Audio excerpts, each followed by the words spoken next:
that's a good point. That was like that. Yeah.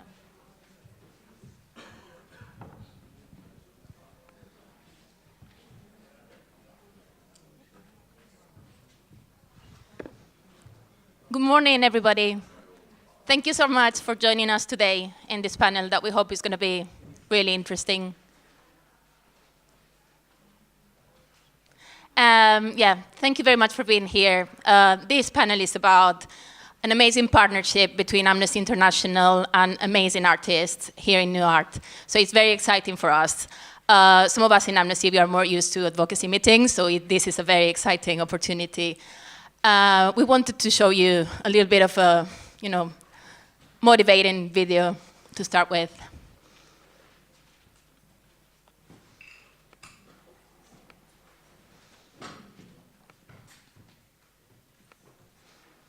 Thank you. I try to use art as a way to navigate the world around me, to create some healing for both me and for others.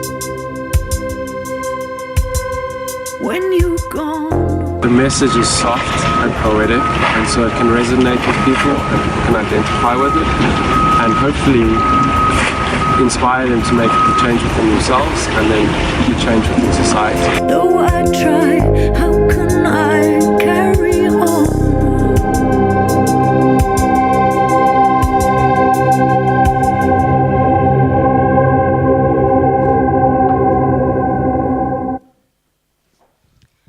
And after this really mysterious video that sets the scene but leaves it a bit in the air, a few words about, why we're here. Most of you know Amnesty International is a global movement of more than 7 million people. And it's global because we are on the ground in many places in the world, but it's global because we are also working on a variety of human rights issues and with amazing people on the ground that are our inspiration. And this connects with the campaign that has brought us here. Amnesty launched this year a campaign called Brave.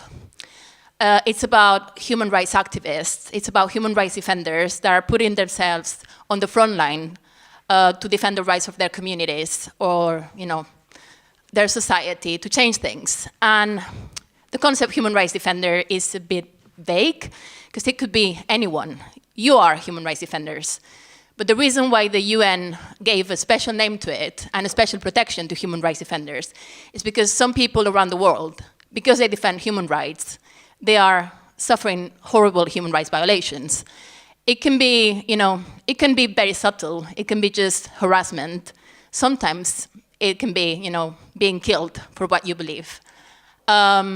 Between the year the UN Declaration on Human Rights Defenders was approved in 1998, and today, 3,500 people around the world have been killed for defending human rights.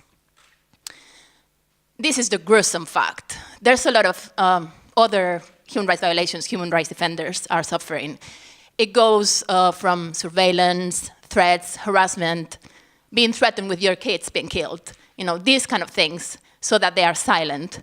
And the amazing thing about these people is that they don't want to be silent. We've been working with human rights defenders for more than 50 years in Amnesty. And we took the decision to bring this campaign to a global level because we've always been working with human rights defenders, right? Because we realized that the space for defending human rights and for speaking out is shrinking massively lately.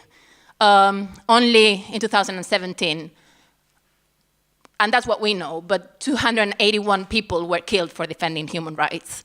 And we see what the political context is in some countries. Our colleagues in the US, they had to step up everything they're doing because things are going pretty crazy. The Brave campaign is about, getting those spaces back. It's about taking the streets. It's about mobilizing people because now more than ever, we need to all be there to reclaim those spaces and defend human rights.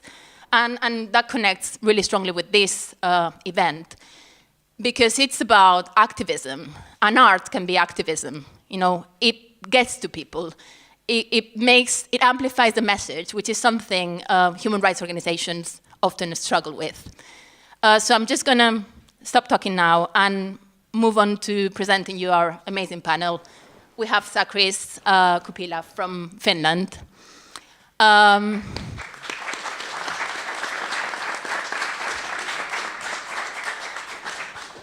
He's going to tell you all the things, but I just want to say that it's amazing to have him here, because sometimes we forget, you know, I was talking about people being killed around the world, but sometimes we forget that in places that seem friendly to human rights violations are happening. And it's even more complicated in those countries to stand up, because people would say, come on, you're from Finland, you know. And I want you to hear from him about what it is to defend human rights in Finland. So, Sakris, tell us a little bit about the context and how it is for you to step up for transgender rights in Finland. Yeah, hi, all of you again.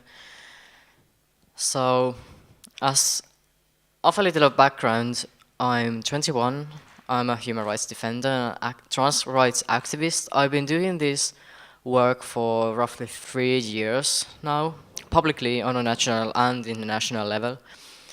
And the shrinking space that Leonor mentioned has been happening in Finland, especially in the last few years.